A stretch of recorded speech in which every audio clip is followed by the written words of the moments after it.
When people ask me how I knew I wanted to be a professional organizer, the first thing I think of is my locker organizing business, back in middle school. Hi, I'm Mackenzie Scott, Certified Professional Organizer at M2O Organize.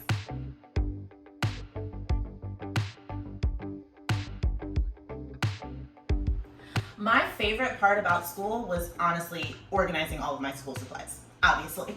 But a lot's changed since I was a student. I used to buy a matching folder and notebook and gel pen for each of my subjects.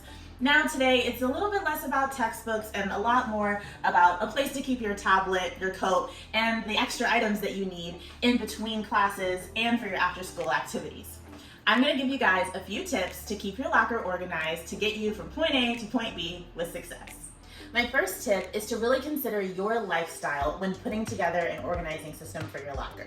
For example, you could set things based on the days of the week and your particular schedule. If you have a sporting activity that happens certain days of the week after school, give yourself a shelf for that. Add any shoes or clothing or extra gear that you might need for those days, and definitely give yourself space for snacks. Always bring snacks. Second, think about your class schedule. Maybe you only have certain textbooks you need for certain classes that you need to grab. Give yourself a shelf for those specific classes and those days of the week. So it's easy to get right in and out and know, hey, it's Monday, let me go to my Monday shelf.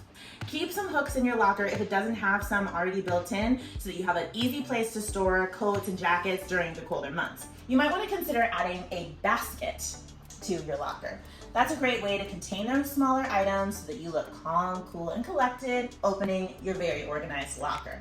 In general, assign everything a place so that you know where to put things back easily.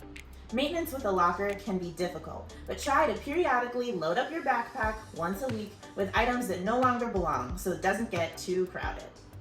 For more organizing tips and tricks, make sure to follow us on all of our social media platforms and keep a lookout for next month's video. See you next time. Bye!